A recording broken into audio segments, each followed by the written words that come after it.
In the year 2063, Earth is on the brink of collapse due to relentless droughts, famine, and climate change, leaving humanity desperate for survival. With advanced technology, humans discover a potentially habitable planet and decide to send a 30-member crew on an 86-year scouting mission to determine its viability. Knowing the mission's length, the original crew understands they will spend their lives in space, and it will be their descendants who finally reach the planet. To address the emotional toll of leaving Earth behind, 30 babies are conceived via in vitro fertilization and raised in isolation to prevent them from forming attachments to the planet they will never know. Richard, an astronaut involved in the project, is deeply concerned about whether these children will be equipped to handle the mission's inevitable challenges. 6 years later, he visits the isolated facility in a protective suite and is surprised when the children warmly embrace him. Viewing him as a father figure, taking responsibility for their education and well-being, Richard ensures they sleep well and personally bids goodnight to Christopher, California, and Zach. The next day, Richard approaches his colleague, Marianne, with a bold proposal. He wants to join the mission. Marianne warns him that he would die in space, but Richard counters that he would eventually die on Earth too. He argues that accompanying the children would allow him to raise, guide, and prepare them for the mission's dangers, ensuring their survival and success in the vast unknown. Hearing Richard's reasoning, Marianne reluctantly agrees, knowing he's right. 4 years later, the spacecraft Humanitas launches, carrying Richard and the 10-year-old children on the 86-year journey. As the ship ascends into space, the children settle into their rooms while Richard gazes at Earth one last time, bidding it farewell as the mission begins. 10 years into the voyage, the crew, now 20 years old, live highly structured and repetitive lives. Each day, they wake up and focus on their mission's importance for humanity's survival. They learn about the use of IVF to ensure their children and grandchildren will continue the mission and eventually reach the new planet. Their daily routine includes studying ship maintenance and performing cardio exercises in the gym before heading to the cafeteria for lunch, where they drink a distinctive blue liquid. One day, as Christopher and Zach enjoy music together, CA appears troubled. She confides in Richard, revealing her despair over the realization that she, like the rest of the crew, will die in space and never see the destination. Richard reassures her, showing her a photo of his parents and grandparents. He explains how his grandparents worked hard to raise his parents, who, in turn, raised him. He emphasizes that their purpose is to raise and prepare the next generation, which makes their lives meaningful and vital. The next day, while the crew tends to the plants that provide their food, Christopher notices a toxin in the irrigation water. He reports it to Richard, noting it originates from their recycled urine. Concerned, Christopher questions the safety of their food and drink. However, Richard dismisses his worries, explaining that their bodies are resilient to the toxin and instructs him to replace the filter. Still, Christopher's curiosity grows. He later investigates the toxin with his best friend, Zach, and discovers that it reduces pleasure responses and energy levels. Zach connects the dots and realizes the toxin is likely in the blue liquid they drink daily. Convinced that Richard is deliberately drugging them to keep them subdued, Christopher and Zach decide to stop drinking the blue liquid, preparing to confront the truth about their mission. After Christopher and Zach share their discoveries with their friends Kai and Julie, the group discusses the mysterious blue drink. They also uncover a hidden, unmarked compartment aboard the ship, which Richard had failed to mention. This revelation leads the four to suspect Richard is withholding the truth. By the end of the day, Christopher confronts Richard about the hidden compartment. Richard claims the compartment might be intended for Christopher's future grandchildren and explains that Mission Control only provides him with information on a need-to-know basis. Despite Christopher's suspicions, Richard maintains a calm demeanor during the conversation. Later, Richard records a video message to Mission Control on Earth, requesting permission to share the ship's secret information with the crew. He expresses concern that withholding the truth will erode their trust in him as a leader, emphasizing that if they sense he is lying, his leadership will be undermined. The next day, after lunch, Zach approaches CA and confesses that he likes her. However, when he grabs her arm, CA becomes uncomfortable. Richard intervenes, reminding Zach not to grab others. As the Voyagers haven't consumed the blue drink for days, Zach and Christopher begin experiencing an unusual surge of energy and euphoria. In the gym, they astonish everyone with their hyperactive wrestling and roughhousing. Their antics continue into the ship's corridors, where they catch sight of Richard placing his hand on CA's shoulder while speaking to her. This infuriates Zach, who feels jealous of CA and perceives Richard as hypocritical for touching CA after admonishing him earlier. Later, Richard calls a meeting and informs the Voyagers that the ship's external transmitter has malfunctioned, cutting off communication with Earth. He announces his intention to venture outside the ship to repair it, and insists that Zack accompany him on the mission. Shortly after Zack approaches Scylla, she begins explaining how to wear the astronaut suit for his upcoming mission. However, Zack impulsively grabs her arm again, prompting Richard to intervene. Richard pushes Zack away, demanding to know what he's doing, and warns him that he'll be grounded if he doesn't explain himself. Instead of answering, Zack storms off, ignoring Richard entirely. While searching for Zack, Richard encounters Phoebe and asks if Zack has been acting strange. Phoebe mentions that Zack stopped drinking the blue liquid. Concerned, Richard questions Christopher about whether he's still drinking it. Christopher admits he's not and accuses Richard of drugging the crew. Richard counters, explaining that the blue drink is designed to suppress impulses and prevent violence and chaos aboard the ship.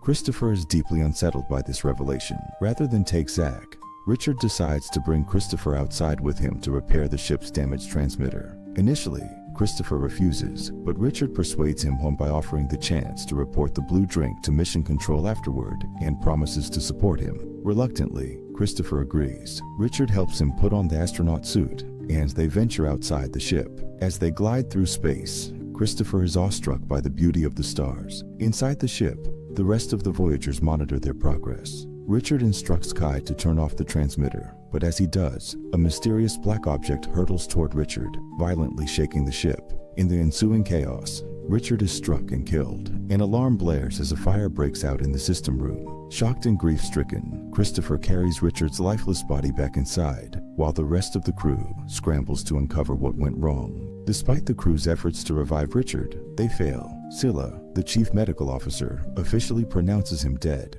In the aftermath, Christopher gathers the Voyagers and asks if anyone noticed anything unusual before Richard's death. Edward mentions seeing a black object leaping toward Richard before he died. Christopher reassures the crew that whatever killed Richard outside the ship cannot harm them as long as they remain inside. However, the crew is anxious, worried about their future now that their leader is gone. Christopher tries to calm them, stating that Richard's death was inevitable. It just happened sooner than expected, and promises they'll be fine as long as they stick together. Once the ship's systems restart, Christopher asks Edward to replay the footage of the incident to understand what killed Richard. Unfortunately, the fire in the system room destroyed both the recording and the surveillance equipment. With Richard gone, the crew needs a new leader. Zack, as the head engineer, volunteers to take on the role. However, Julie insists on holding an election where everyone votes for the next leader. After the votes are counted, Christopher is elected, much to Zack's frustration. Although he bottles up his resentment, Zack congratulates Christopher on his victory. Christopher's first order, as chief officer, is for the crew to repair the damage to the system and surveillance equipment. Meanwhile, Ella looks through Richard's belongings and personal archive, reviewing memories of his life on Earth. Christopher visits her, and they watch recordings of Richard's time with his parents. Christopher asks Scylla if there was anything between her and Richard, mentioning that he saw Richard touching her. Scylla assures him there was nothing romantic. Richard simply needed a confidant. Together, they view a video Richard sent to Mission Control in which he shares his concerns for the crew. He explains that he joined the mission to protect them and ensure their safety. This leaves Scylla wondering aloud, protect us from what?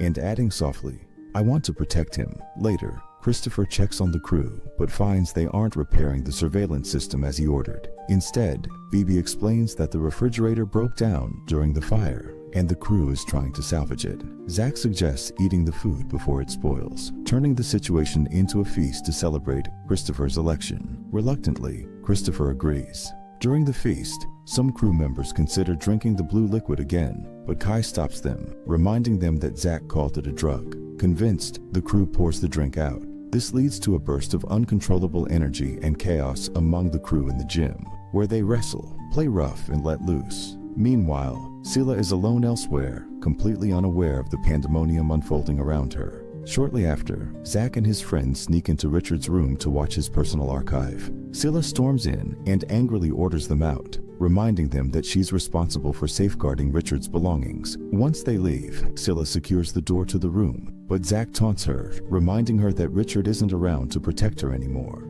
Feeling threatened, Scylla responds that she doesn't need anyone's protection. This unsettling encounter prompts Scylla to secretly arm herself with a scalpel for self-defense. Meanwhile, Christopher confronts Zack, warning him to stay away from Scylla. Zack, defiant and irritated by Christopher's authority, dismisses the warning, claiming he'll do whatever he wants. The growing tension aboard the ship leads to chaos, culminating in a fight breaking out between Kai and Peter in the cafeteria. After breaking up the altercation, a frustrated Christopher gathers the crew to reprimand them for slacking off and neglecting their duties. He orders everyone to focus on repairing the system room and surveillance equipment, but some crew members refuse, voicing fears of an alien presence in the system room. Phoebe suggests fixing the surveillance so they can say what actually killed Richard, but Zack interrupts her, telling her to shut up and unleashing his anger toward Christopher. He openly questions Christopher's authority, declaring that he refuses to take orders from him. Despite Phoebe's reminder that Christopher was elected chief officer, Zack dismisses the election, claiming Christopher is unfit to lead. Zack then announces himself as the new leader, promising to feed the crew and protect them from any alien threat. His bold claims sway the majority of the crew to abandon Christopher and join him, while a few loyal members remain with Christopher. Determined to uncover the truth, Christopher secretly retrieves the surveillance drive from the system room before Zack arrives. Soon after, Zack and his group head to the system room in search of Christopher. Zack brings Kai with him inside, leaving the others outside. A commotion erupts inside, with Zack and Kai's shouts growing louder, as though they're fighting something. They eventually burst out of the room, yelling at the others to seal the door, claiming an alien attacked them. Back in safety, Christopher and Scylla review the surveillance footage on the drive he recovered. Before they can make much progress, two crew members report the supposed alien attack on Zack and Kai in the system room. However, Ila quickly deduces that Zack and Kai likely went into the system room, intending to destroy the surveillance drive, attempting to cover up something they want to hide. This revelation heightens Christopher's curiosity. As Christopher repairs the damaged surveillance drive, he uncovers critical footage from earlier, revealing what Zack and Kai were doing while he and Richard were outside the ship, repairing the transmitter. The secrets captured in the recording may hold the key to understanding what really happened and what Zack and Kai are hiding. During the repair mission outside the ship, Richard had ordered Kai to turn off the transmitter to prevent electrocution. However, Zack, still bitter about Richard keeping him away from Scylla, spitefully turned the transmitter back on, intending to give Richard a minor shock. Instead, this action resulted in Richard's death. When Christopher and his group watch the recovered surveillance recording, they are horrified to learn that Zack deliberately caused Richard's electrocution. Christopher and Scylla agree to keep the recording a secret for now, as it implicates Zack and Kai in murder. The next morning, Zack invites Christopher and his group to breakfast in the cafeteria, where he declares himself the new chief officer. However, Christopher seizes the moment to play the surveillance footage for everyone, exposing Zack and Kai as the ones responsible for Richard's death.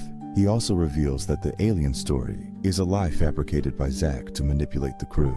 The revelation enrages the crew, and they turn on Zack. Surprisingly, Zack admits to killing Richard, but claims he did it because the alien was inside Richard's body. He accuses Christopher of bringing the alien into the ship when he retrieved Richard's body. Kai supports Zack's story, stoking fear by suggesting the alien could now be inside any of the crew. This causes panic, and the crew begins suspecting Peter. Before Christopher can regain control, the crew attacks Peter, believing he is hosting the alien. Peter tries to flee, but the mob catches and brutally beats him to death, ignoring Christopher's pleas to stop. With the chaos spiraling out of control, Christopher and his group find themselves cornered. Anta and Alex suggest pretending to join Zack's side, then killing him when he lowers his guard. However, the group lacks weapons, making their plan risky. Hearing the mention of weapons, Scylla recalls a detail from Richard's video diary, a secret weapon compartment on the ship that Christopher knows about. Determined to arm themselves, Christopher searches for the hidden compartment. He sneaks into the vent system and finds the door to the compartment, but fails to unlock it, triggering loud beeping sounds from the keypad. The noise draws the attention of Tayo and Julie, who are nearby. Mistaking the sound for the alien, Julie decides to inform Zack. Meanwhile, Christopher retreats to find a tool to unlock the compartment. However, Zack and his group, alerted by Julie, break through the wall near the hidden compartment, hoping to access the weapons first. When Julie asks Zack if the beeping sound was caused by the alien, Zack immediately realizes it was Christopher's doing. Christopher rushes to warn his group, but Zack and his followers successfully force their way into the compartment. With tensions escalating, the race to control the weapons and the crew's future begins. Kai realizes the weapons in the hidden compartment are meant for their descendants when they reach the new planet. However, Zack dismisses this, claiming the weapons as theirs for immediate use. As Zack and his group arm themselves, Christopher, Scylla, and Phoebe retreat to the briefing room to strategize. Meanwhile, Alex and Anta approach Zack's group, expressing interest in joining. Zack agrees on the condition that they reveal Christopher's location. Inside the briefing room, Christopher and the two girls monitor Zack's group through the cameras, noting the weapons they've secured while realizing their group only has a scalpel for defense. Desperate, Christopher devises a risky plan. He will pretend to join Zack's group and eliminate him when the opportunity arises. However, their planning is cut short when Scylla notices Zack's group moving toward their location. Before they can act, Kai cuts the power in the briefing room. In the ensuing chaos, Zack's group breaches the room, capturing Christopher while Scylla protests. Holding the scalpel secretly, Scylla offers to join Zack's group to gain his trust. Zack, however, mocks her, turning her offer into a joke for his group's amusement. Phoebe, enraged by Zack's behavior, steps forward, urging him and his followers to stop fighting and work together. She appeals to their humanity, arguing that they must act rationally to survive as a group. Zack interrupts her, dismissing her words, but Phoebe stands firm, calling for peace and cooperation. Tensions escalate, and the group becomes increasingly divided. In the confusion, a shot rings out, and Phoebe falls, leaving everyone stunned, shocked by the violence. Scylla drops the scalpel. Zack uses the incident to further consolidate his control, warning that defiance will not be tolerated. Turning his attention to Christopher, he aims a weapon at him, but Christopher escapes in the chaos, with Scylla quickly following. The two flee to the plant room, crawling into the vents to evade capture. Zack and his group track them to the room. Believing Christopher is hiding in one of the vents, Zack orders his group to fire blindly into them, hoping to corner their quarry. With danger closing in, Christopher and Scylla must find a way to outsmart Zack and his increasingly volatile followers.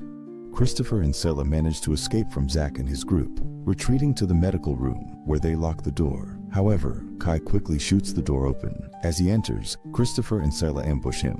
Scylla injects him with a sedative, while Christopher strikes him with an oxygen tank, fatally subduing him. Christopher takes Kai's weapon, and the pair move to another hiding place. Zack soon finds them, firing shots as he pursues. Christopher tries to fire back but is disarmed when Zack shoots his weapon. Forced to flee, Christopher and Scylla lock every door behind them as Zack follows calmly, confident he will eventually corner them. They finally reach the airlock, where they quickly suit up for an escape into open space. Zack tracks them to the airlock and enters, only to be ambushed by Christopher and Scylla. They open the hatch to space, creating a dangerous vacuum. In the ensuing chaos, Zack attacks Scylla, attempting to force the hatch closed, but Christopher intervenes, leading to a fierce fight. The struggle ends with Christopher being thrown out of the ship, clinging to Zack's shirt for dear life. However, the shirt rips, sending Christopher drifting into space. Just as Zack tries to lock the hatch, Scylla delivers a surprise kick, sending him hurtling into space, where he meets his inevitable end. Believing Christopher is lost, Scylla desperately stops the hatch from closing, waiting breathlessly. To her relief, Christopher appears from afar, having managed to hold onto part of the ship.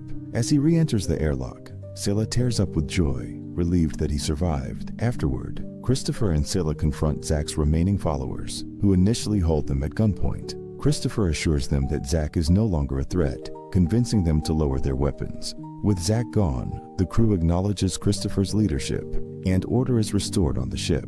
Life begins to return to normal as the crew resumes their shared meals and duties. To prevent such chaos from recurring, a new election is held for the position of chief officer, and Scylla is chosen. During a video call with Mission Control, she reveals that the crew has stopped consuming the blue liquid. Instead, she emphasizes the importance of fostering trust and self-belief among the crew for the sake of their children and grandchildren.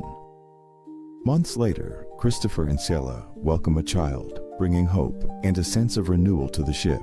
Over the decades, the children born on the ship grow up, forming a new generation ready to continue the mission. Eventually, the ship reaches its destination, a planet bathed in the light of a shining sun. This new world, bearing a striking resemblance to Earth, is declared habitable, marking the successful conclusion of a mission that spanned generations. The crew, both young and old, celebrates their arrival, knowing they've ensured a future for their descendants.